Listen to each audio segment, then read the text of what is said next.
Hi friends, मेरा नाम है सलमान और ये हमारे महाराष्ट्र की टेक्स्ट बुक का एक प्रॉब्लम है। नाना नानी छोटा सा प्रॉब्लम है, सिर्फ इसके अंदर पीएनएल अकाउंट बनाना है, ट्रेडिंग अकाउंट नहीं बनाना है। ऑलरेडी आपको डायरेक्टली ग्रॉस प्रॉफिट गिवन है, तो सिर्फ पीएनएल अकाउंट बनाना है और उसके बाद कैपिटल अकाउंट बना के बैलेंस शीट। ठीक है, बहुत ही छोटा सा प्रॉब्लम है। आप देखो पेज नंबर 60 के ऊपर, तो इसको स्टार्ट करेंगे। सबसे पहले हमको ग्रॉस प्रॉफिट जो है वो गिवन है 34,500। तो वैसे तो एडजस्टमेंट है, इसको लिख लेता हूं मैं, by gross profit brought down.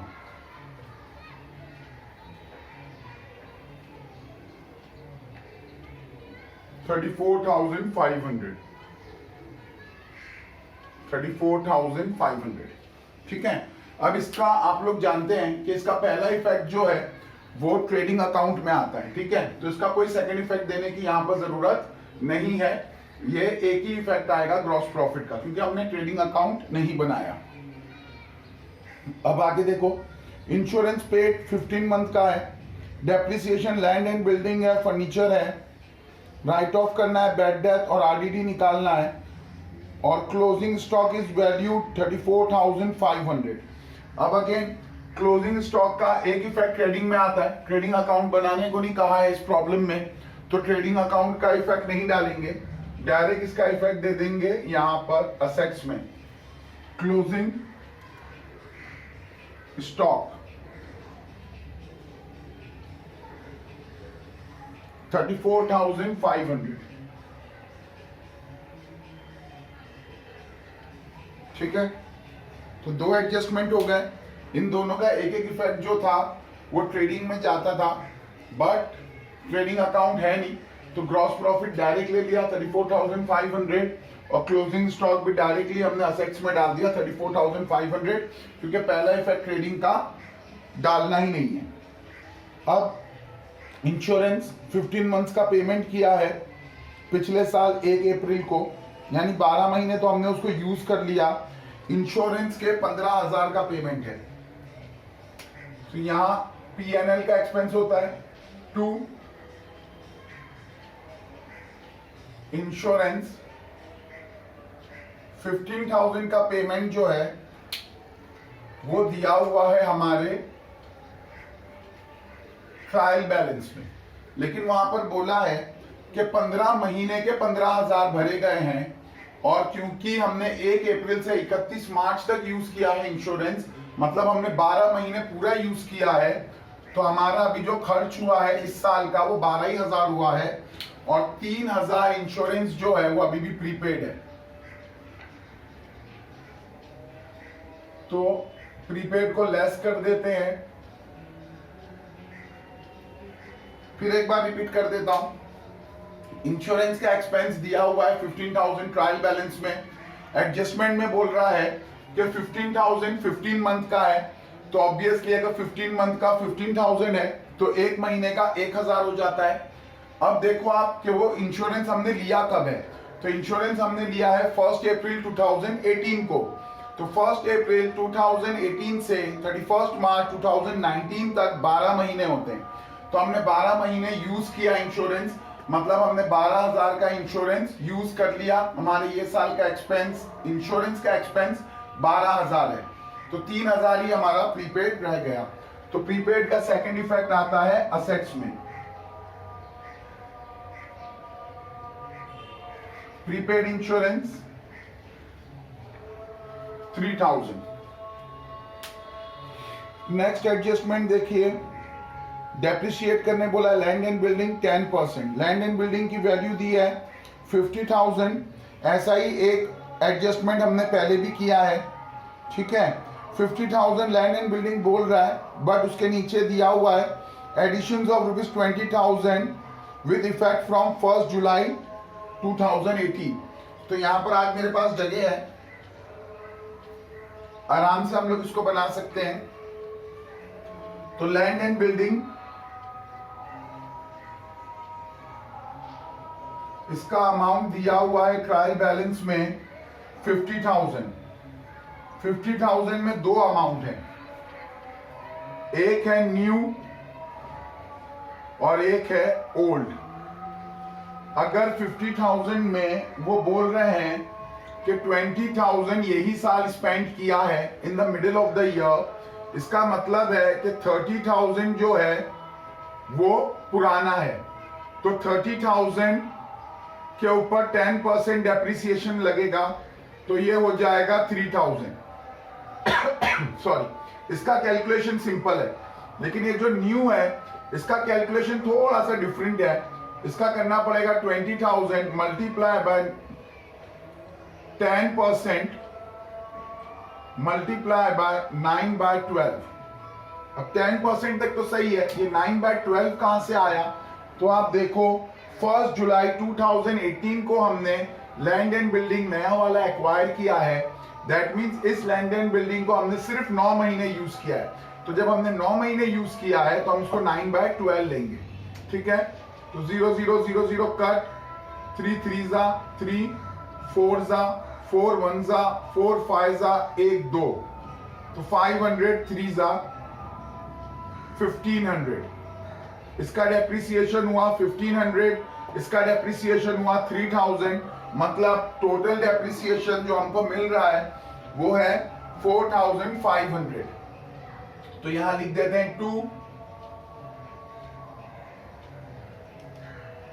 Depreciation पहला है लैंड एंड बिल्डिंग 4500, और दूसरा डेप्रिसिएशन कहां है? फर्नीचर के ऊपर। फर्नीचर का 40,000 अमाउंट डायरेक्टली दिया हुआ है और उस पर 5% बोला है। 40,000 पे 5% इज 2,000, तो टोटल हो गया 6,500।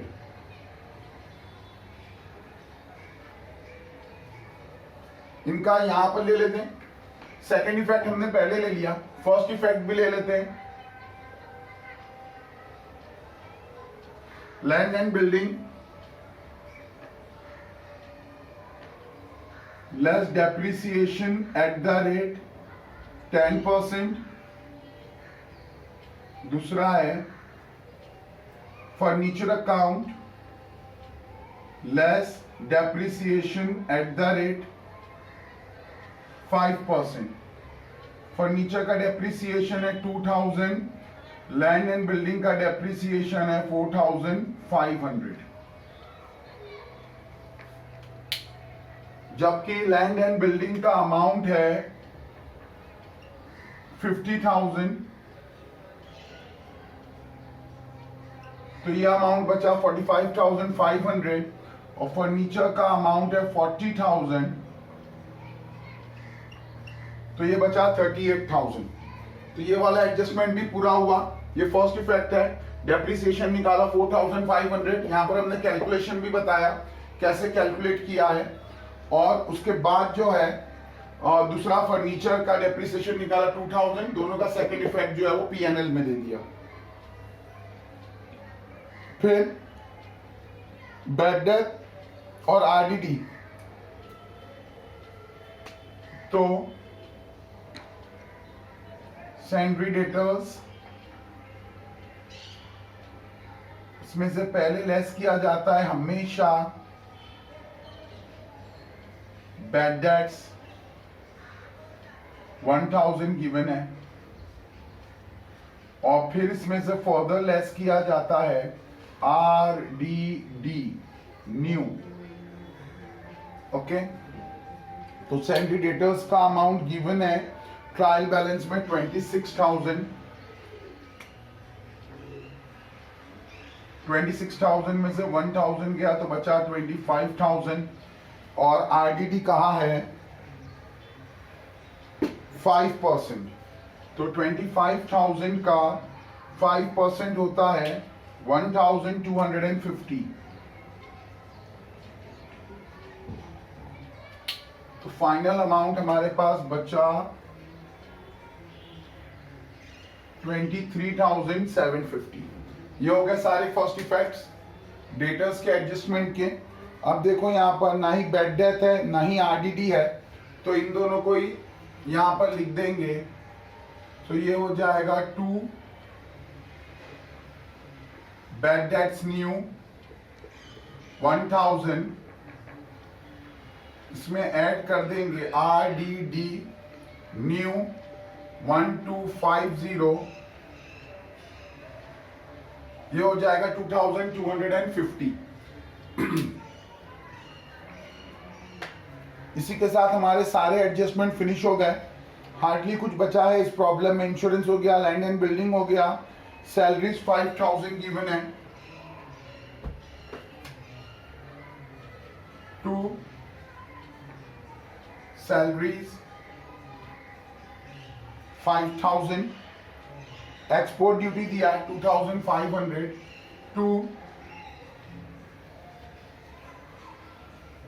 एक्सपोर्ट ड्यूटी 2500, इंटरेस्ट दिया है 1000, 2 इंटरेस्ट 1000, फर्नीचर ऑलरेडी हो गया, डेटर्स हो गया। ठीक है, तो हमारा पीएनएल का डेबिट साइड भी हो चुका है, असेट्स भी हो गए। इसके बाद कैपिटल दिया है दोनों का 50,000, तो यहाँ पे कैपिटल लिख लेते हैं, by balance brought down 50/50, 10% bank loan taken on 1st October 2018,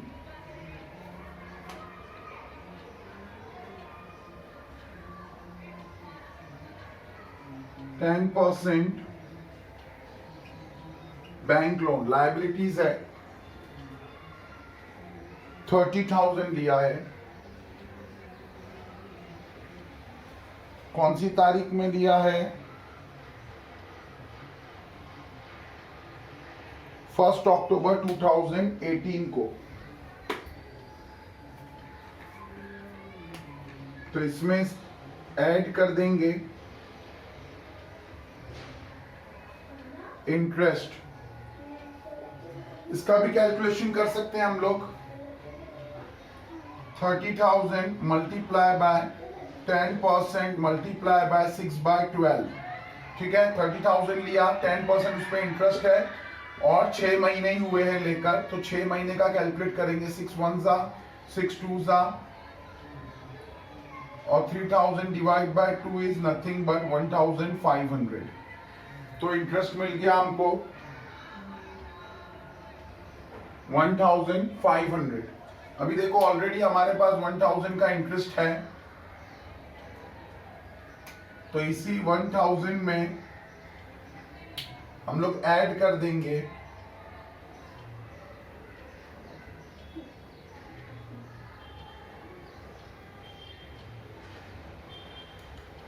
interest on loan 1500, तो ये अमाउंट बन जाएगा 2500, और यहां का अमाउंट हो जाएगा 31,500। देन इंटरेस्ट जो है 1500 का हमने रिसीव्ड भी किया है, तो यहां आ जाएगा बाय इंटरेस्ट 1500, बिल्स पेएबल 8000।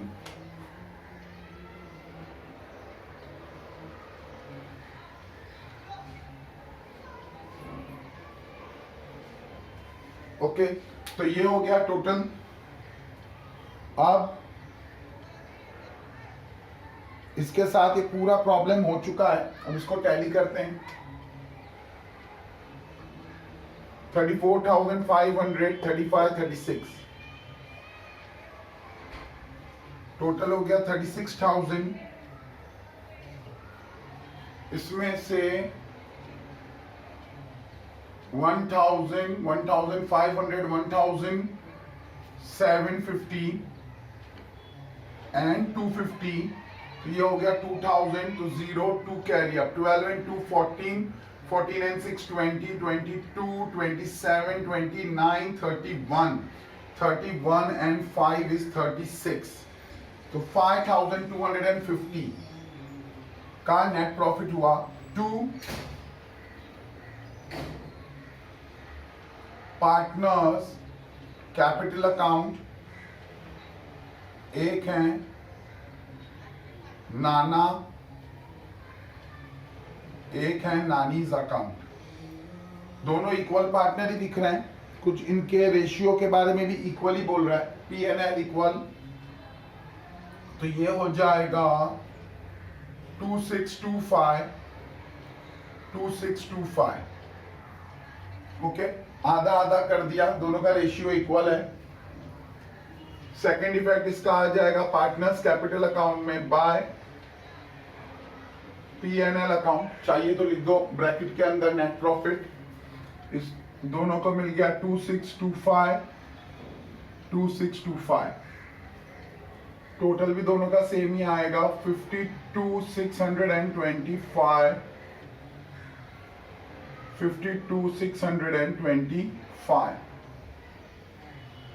52,625 इनका भी आ गया 52,625। 2 balance carried down, same amount है, कोई ड्राइंग नहीं हुई है इन दोनों में से किसी की भी। 52,625 चाहिए तो यहां दिखा दो लेजर में, by balance brought down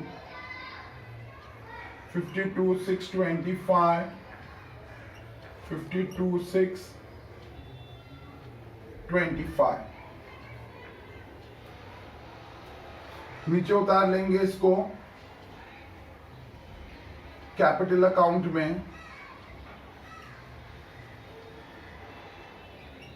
नानाज account, nannies account 52,625, 52,625, 25, 25, 50, 6 and 6 is 12, 1 carry up, 2, 2 and 1, 5, and 5 and 5 is 10, 1,05,250। Total कर देंगे इसका तो 50 अलग ही है। 2 and 5 is 7, 5 and 1 8, 5 and 1 6, 6 and 8 is 14, 4, 1 carry up, 10 and 1 11, 11 and 3 is 14, 144,750। इसका टोटल करेंगे 750 और 1000 ऊपर है। 750 1 carry up, 34 and 1 35, 35 and 3 38, 38 and 45 83, 83 and 38 21, 121 and 33 144। सो बहुत ही सिंपल प्रॉब्लम था, सिंपल के साथ साथ छोटा भी था। इस साल 12 मार्क्स का क्वेश्चन आने वाला है, तो मोस्ट प्रोबेबली इस किस्म का क्वेश्चन आ सकता है, क्योंकि अगर हम लोग इसकी तरफ देखें तो ये बहुत छोटा है और 12 मार्क्स में इतना ही प्रॉब्लम आइडियली आना चाहिए। जो इससे पहले मैंने करंट अकाउंट के दोनों प्रॉब्लम्स किए हैं वो काफी बड़े हैं, वो तो साइज के हिसाब से 20 मार्क्स के प्रॉब्लम्स हैं, तो वो तुमको बोर्ड में आना बहुत मुश्किल है। बोर्ड में ऐसा ही कोई छोटा सा प्रॉब्लम आएगा, क्योंकि इस बार जो वेटेज है वो 12 मार्क्स है, तो हम एक्सपेक्ट कर सकते हैं ऐसा ही कोई छोटा सा प्रॉब्लम आए एग्जाम में। ठीक है, तो आज के लिए यही, हम लोग यहाँ पे रुक जाएंगे। अगर कोई चीज समझ में नहीं आई तो आप कमेंट करके पूछ लो, या फिर आप वीडियो को लाइक डिसलाइक कर सकते हो। ठीक है, कंटिन्यू टच में रहना चाहते हैं तो आप सब्सक्राइब कर लें। ओके, हम लोग यहाँ पर, मैंने बार बार बताया कि हम पूरा पोर्शन जो है कवर करेंगे। इवन पोर्शन खत्म होने के बाद भी जो है हम जो पहले बोर्ड्स के प्रॉब्लम्स आए हैं लास्ट ईयर या उससे पहले, उसको भी हम यहाँ पर सॉल्व करेंगे। ठीक है, तो आज यहीं पे रुक जाते हैं, चलो बाय।